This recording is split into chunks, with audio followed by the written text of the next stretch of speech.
Welcome to the Explainer. Today, we're doing something really cool. We are cracking open the black box of large language models. I mean, we all know they work, right? But today, we're going to map out exactly how these massive statistical engines actually function under the hood. We're building a mental model of both their absolute brilliance and, well, their sharp edges. Let's dive right in. We all know the drill. You go to a website, you see a completely blank text box, you type a prompt, hit enter, and boom, out pops this brilliant human-sounding response. But what is actually happening behind that little text box? What kind of magical yet highly structured process kicks into high gear the exact second you press enter? Well, to answer that, here's our blueprint for today. First, we'll look at the internet simulator. Then, becoming an assistant. Next up is the psychology of AI, followed by how AI actually thinks, and we'll wrap it all up with mastering the machine. So let's start with part one, the internet simulator.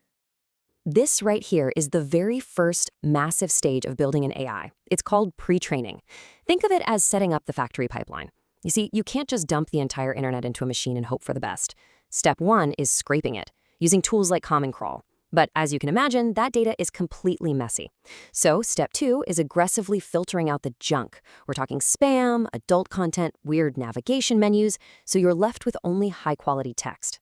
Step three is breaking that text down into tiny pieces the computer can actually digest.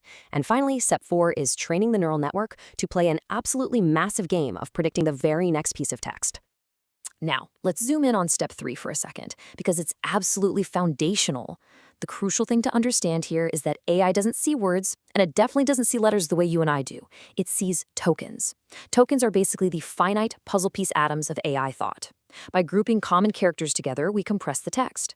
To put that into perspective, a state-of-the-art model like GPT-4 uses only about 100,000 unique token symbols to represent literally all the text it will ever read or generate.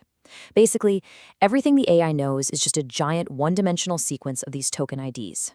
15 trillion. That is the staggering number of tokens in a standard high-quality pre-training dataset like FineWeb. Just try to imagine that. You take a window of a few thousand tokens, feed them into a massive neural network with billions of parameters, and mathematically adjust the weights to guess the very next token. Now, do that across 15 trillion tokens using thousands of incredibly expensive computers running nonstop. It is just a monumental computational effort. Moving on to section 2, becoming an assistant. So here's the catch. All that money and computing power from pre-training, it just gets you a raw base model. It's basically a wild internet document simulator. If you ask a base model, what is 2 plus 2, it acts like a glorified autocomplete.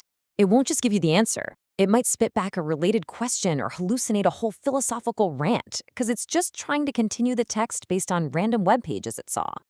An assistant model, on the other hand, neatly and politely says 2 plus 2 is 4. It actually understands that you are a user asking a question, and it is an assistant there to help. So how exactly do developers pull off this shift? The secret sauce is supervised fine-tuning. They completely swap out that raw internet data for highly structured, multi-turn conversational data. And where does that come from? Human labelers. Companies literally hire experts to write out ideal, perfectly crafted responses to thousands of prompts. They follow super strict guidelines to be helpful, truthful, and harmless. The AI trains on this new data and statistically adopts the persona. So when you're chatting with ChatGPT, you aren't talking to some magical consciousness. You are talking to a statistical imitation of an expert human labeler. Pretty wild, right? Which brings us to section 3, the psychology of AI. Because of this incredibly unique two-step training pipeline, these models develop some seriously fascinating psychological quirks. Just listen to this quote. Knowledge in the parameters is a vague recollection. Knowledge in the context window is working memory.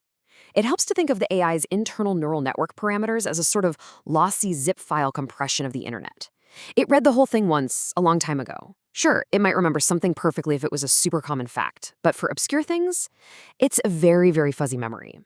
And that brings us to the context window. You can think of this as the model's active working memory. Basically, it's the blank page you're interacting with right now. Any text you paste in there, your current prompt, the immediate conversation history, all of that is perfectly and immediately accessible to the AI. But here's the kicker. If the information isn't right there in the context window, the model is forced to rely on that fuzzy parameter memory we just talked about. That one distinction perfectly explains one of the biggest, most frustrating problems in AI right now: hallucinations. I mean, why does the AI confidently just make things up? Well, during its supervised fine-tuning stage, it was explicitly taught to answer questions confidently and comprehensively. So when you ask it for an obscure fact that it doesn't quite remember, its inner statistical token tumbler just tries its absolute best to guess. It imitates the format of a confident, factual answer without actually possessing the underlying fact. Basically, it just doesn't inherently know that it doesn't know. Let's jump into Section 4, How AI Actually Thinks. Let's look at the actual mechanics of AI reasoning and why it sometimes struggles with surprisingly simple stuff. A model applies a fixed, finite amount of computational power to generate every single token. It just reads left to right, one token at a time. It literally cannot do complex mental arithmetic or massive logical leaps in a single step. And remember tokenization from earlier? Because the AI sees tokens and not letters, it is historically terrible at spelling tasks.